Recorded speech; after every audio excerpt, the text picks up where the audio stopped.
Very warm welcome to all of our attendees this morning. We want to say thank you again for this entire year of joining us every Tuesday morning for these Toolbox talks. Really, it's helping us to create the safety culture when we are on site. And as plumbers and everyone else that has joined, your input has been valuable to us here at OHSS Consulting, because it has helped us to design the right tools that you need out there in the industry. Obviously, next year, we've got some good things coming up with some new courses that we want to release for you. These are all going to be online and you can take them at your own time, which is really nice. And if you do pass these exams, obviously your certificate gets emailed to you automatically. So these are all going to be automated courses, online courses, just assisting you with some more CPD points, helping you get to a little bit more health and safety content out there, and really something that we appreciate your input into. So really, we cannot do this without you. We just want to remind you about the tips to continually prevent COVID-19. Please remember to wash your hands, avoid touching your eyes with unwashed hands, avoid close contact with people who are sick, cover your cough or sneeze if you can, and if you're using a tissue, please throw it into the bin. Try and clean and disinfect frequently touched objects and surfaces. For this, we obviously want you to remember to do your tools, your hand tools, power tools, anything that has a handle, as well as the inside of your vehicles, especially as plumbers going out. You're constantly using tools and perhaps sharing tools on site as well. And we just want to remind you to please always disinfect these after working. If it is possible, do your part and get vaccinated. If you've made the clear decision not to get vaccinated, then please continue to adhere to your normal COVID-19 protocols, such as wearing a mask, so that you are also protected against the possibility of being infected later on. So we want to say thank you once again for joining us. We're coming up to December now. Obviously, we're in December already, and we just want to remind ourselves about some of the dangers that could happen during December. And one of the dangers is during shutdown. Now, what does that actually mean? Well, during these last few weeks before we start closing, or perhaps many of you are not closing, but are just going down to skeleton staff, there is a trend that has become very, very dangerous, very, very quickly.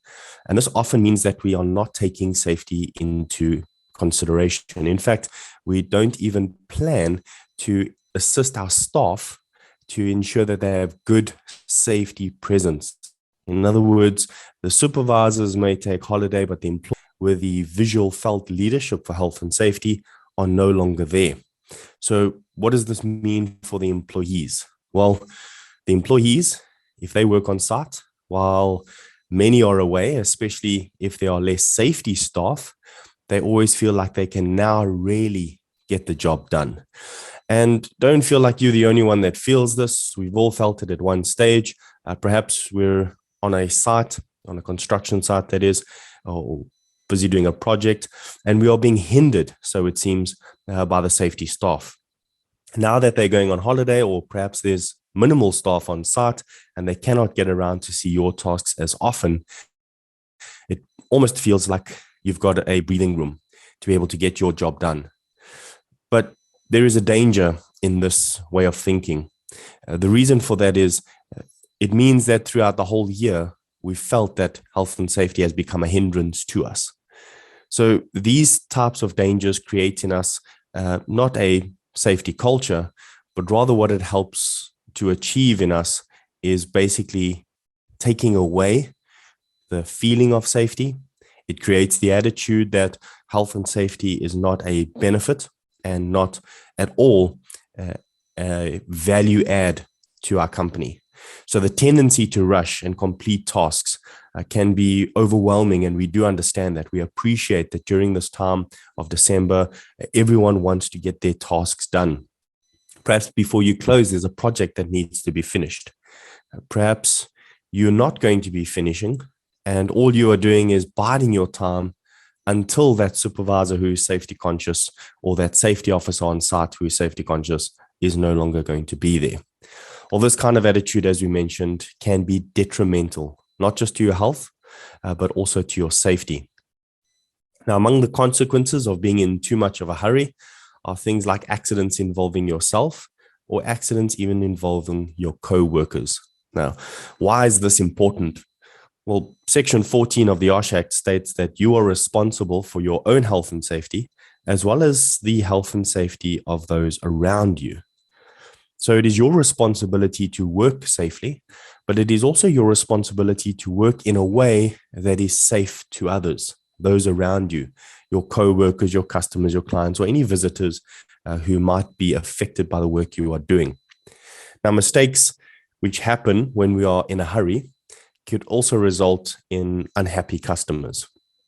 You see, if you make a mistake on site because you are rushing, perhaps putting in those basins or those finishings, you're trying to get the job done and you crack a tile or you drill into a wall without checking the services and go straight into the plumbing pipe that you've just put in because you weren't thinking, you were in a rush.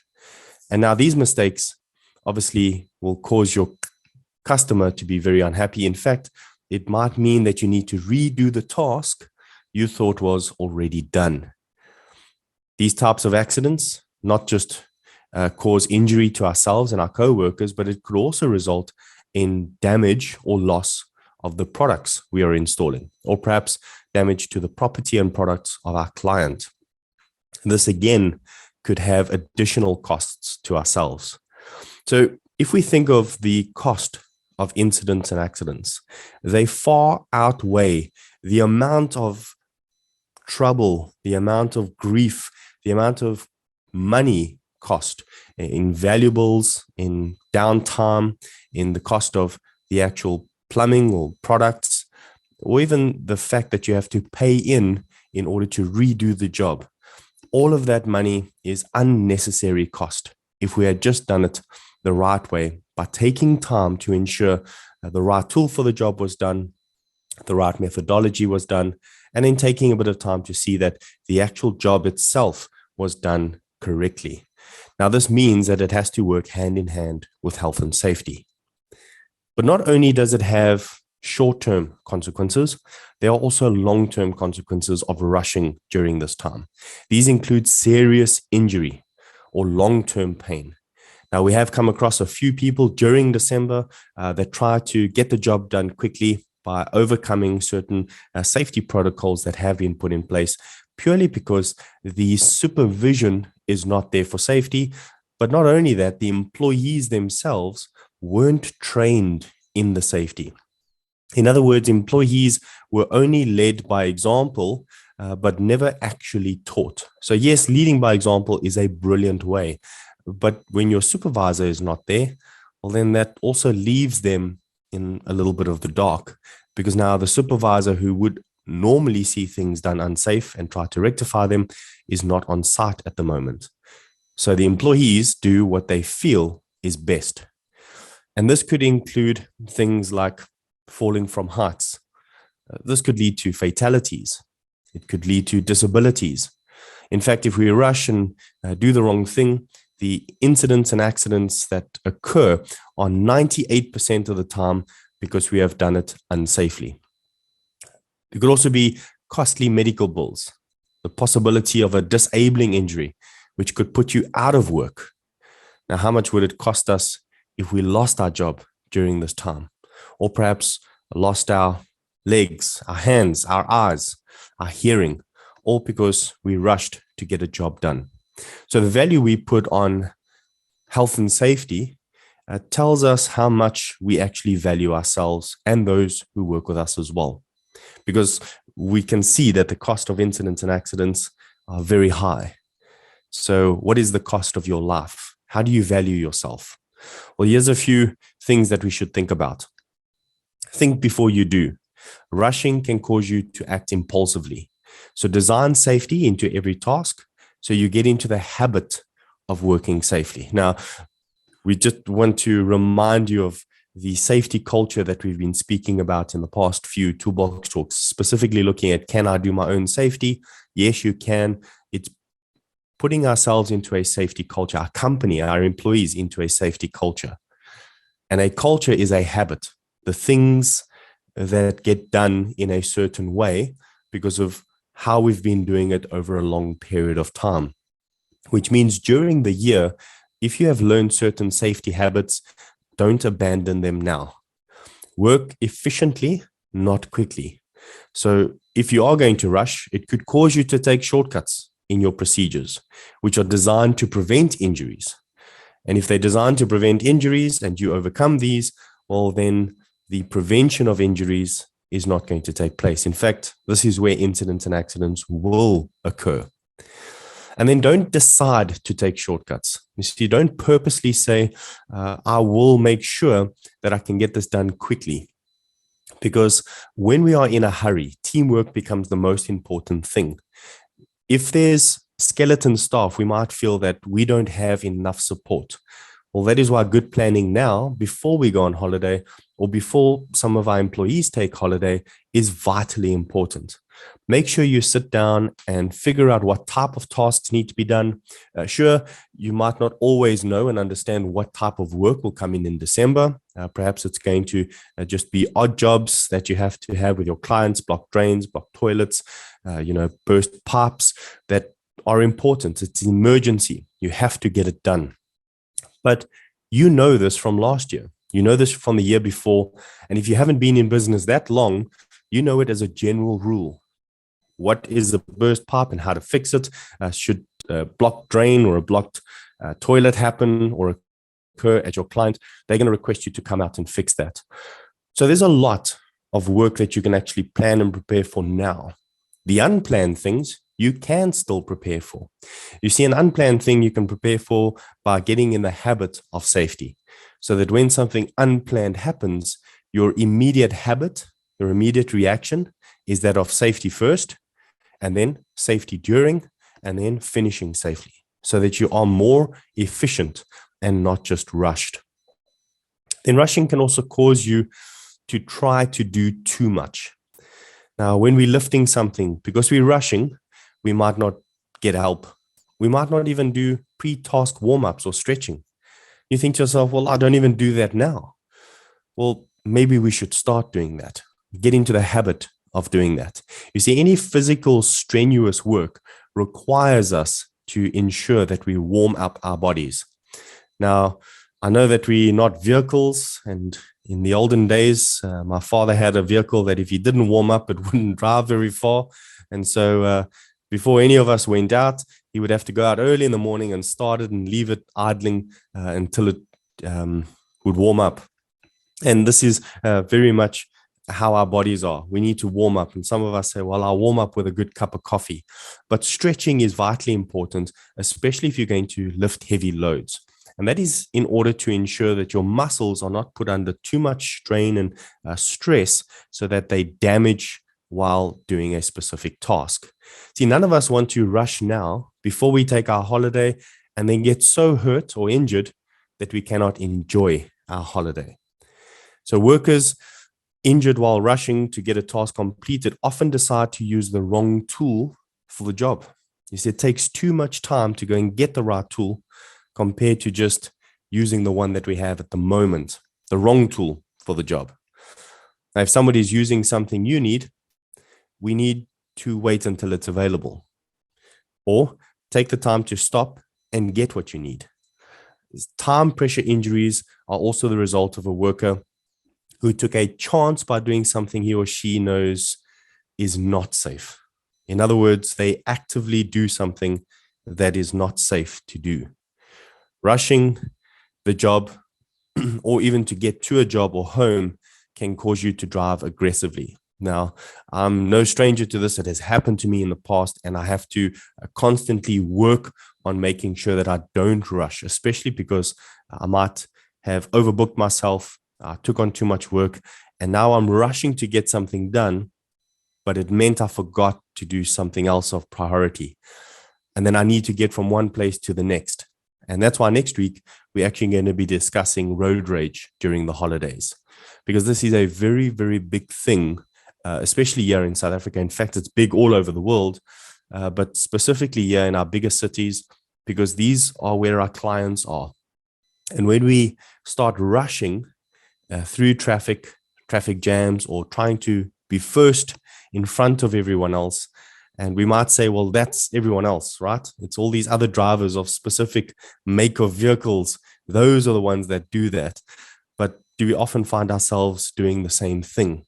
You know, it's funny that you'll see a driver of a vehicle complaining about someone doing something, and then not a few minutes later, they do it themselves. And when somebody complains, they're kind of like, just, pull your neck back in. It's not that serious. So we complain when somebody else does it, but we give ourselves an excuse when we do it. These are the types of habits that we need to get out of. We do not want to become aggressive while driving. And then you won't typically get there much faster by driving much faster. In fact, next week we'll show you what is the time difference of driving at higher speeds compared to just driving safely. How many minutes are you going to save, and how much quicker will you actually get there? And you'll be surprised that a lot of the times we actually get there almost at the same time. So slow down. We are slowing down. December comes to a period where automatically we start saying, we cannot wait to go on holiday. So if we rush now, you are only going to increase your stress level. So take the time to know how to reduce stress. If you are a supervisor, be careful that you don't send mixed messages to your team. All right, that the completion of your job is more important than safety. Now, this is one reason why even at OHSS, we don't often say safety is a priority. We say safety is a value. It's a value to you and your company. It is priority in our company, but it means that other priorities which can build up can then replace top priority. You see, if you keep safety as a priority, it might become second priority. It's still high, but it's now second. And we never want that to become the reason. We want to place a value, not just on our lives and our safety, but on the health and safety of our employees, as well as those who are working around us. Now, hurrying through a job or task can result in you being rushed to the hospital. So rushing will create a rush. If the task or job or assignment is not finished on time, it will still be there for you to finish. Yes, it comes with its own issues. We do understand clients give you time, they give you dates. Sometimes it feels unreasonable. However, we had a certain specific time to get it done.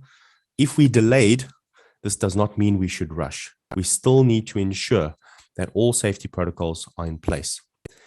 Now, if the job will still be there, if incidents and accidents happen, your fingers, your arms, your feet, your eyes might not be after an incident or accident. So you can ask yourself, which is more important to you? Where is the value that you are placing? Is it only on getting the job done, or is it also on a less stressful, more healthy, more safe life?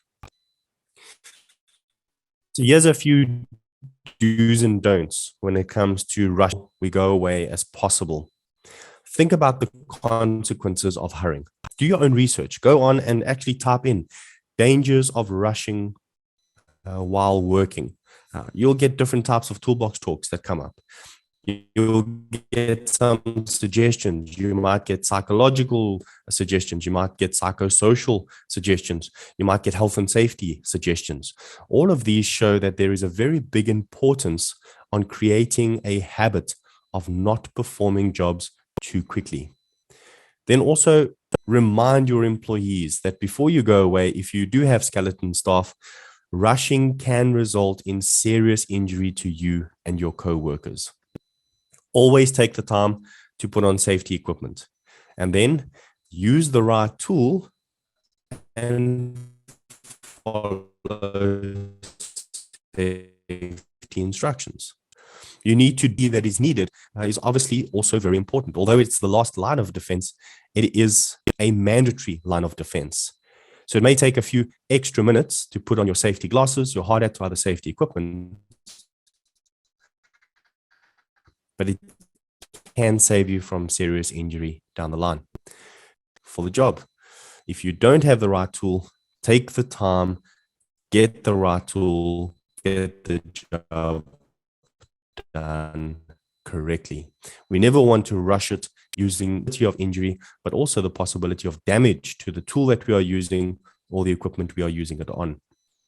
Try and identify hazardous situations in advance. As we mentioned, a hazardous situation is being on skeleton staff. if you do not have enough persons to do the job, safety is the first thing that stops. All of us try to rush to get it done. So try and identify that now. Before we go away, before we have skeleton staff, try and identify now what needs to be done. And if you're rushing through a task, your mind is on getting it done, not on what might happen next, which means these accidents and incidents that might occur are going to be unforeseeable. We might not see it coming because we are so focused on the task that we are currently doing. So working carefully and deliberately gives you time to think about potential hazards and also plan your actions. So again, do it carefully, do it safely. And when it says deliberately, in other words, it's something that is planned and something that we know we are doing. Now, here's a few things that we do not want to do. Don't remove safety guards or safety shields so that we can get the job done quicker, or so that we don't have to replace that grinding disc that is getting too small, that we cannot use it while we still have the guard on. Rather get the right tool. Replace that safety disc, or that grinding disc if it is too small. Don't have the attitude that you can hurry just this one time. That is when accidents are going to happen. Then don't fail to take the time to read the operator's manual or heed the safety warnings and signs. Again, take the time to notice your surroundings. And don't be in so much of a rush that you neglect your personal safety or the safety of those around you. Our first priority is safety. Don't let other priorities overthrow that. Create a value of safety. When we rush, we not only jeopardize our own well-being, but also sacrifice the quality of the work that we do. In the end, this could cost us more to try and get it right. So we never want to rush a job, doing it unsafely, and cause more hassles later on, because this is going to happen. So what are we talking about really? When we talk about these toolbox talks, when we don't want to rush during December, every group of people develops a culture. And this is a good reminder for us. In an organization with a good safety culture, everyone puts health and safety high on the list and adopts the same positive attitudes. Remember that value that we are trying to achieve. So try and build your safety culture this December. We are going to give you 5 good tips to try and use during this December period, either in the next few weeks before you close, or in the next few weeks before you adopt a skeleton staff emergency team that's going to be working. And that team that is working, please give them these reminders as well. Have a clear commitment to health and safety during these next few weeks. Ensure there is visible safety management. If safety management is not going to be on site, get someone trained as soon as possible. Good communication on and off the job. So keep good, clear lines of communication during this December period. And then have active employee participation. When planning for all of this, involve all employees, ones who will be working and ones who are not working, because it's a culture that we want to create in the company. And then lastly, have effective training. If someone's not going to be there, if a new tool is being introduced, or if a new safety management system is being introduced, get effective training as soon as possible. So that's all we can say about shutting down, not rushing. And then next week, we want to discuss holiday safety, which is more focused on road rage. How do we keep ourselves safe during this time? So this will effectively help everyone, whether you are working or not working. If you're driving down to a holiday destination, or perhaps you are working through December in order to make some extra money this year, or perhaps you draw the short string and this is your year to work through December in your company. We just want to remind you that a goal without a plan is just a wish.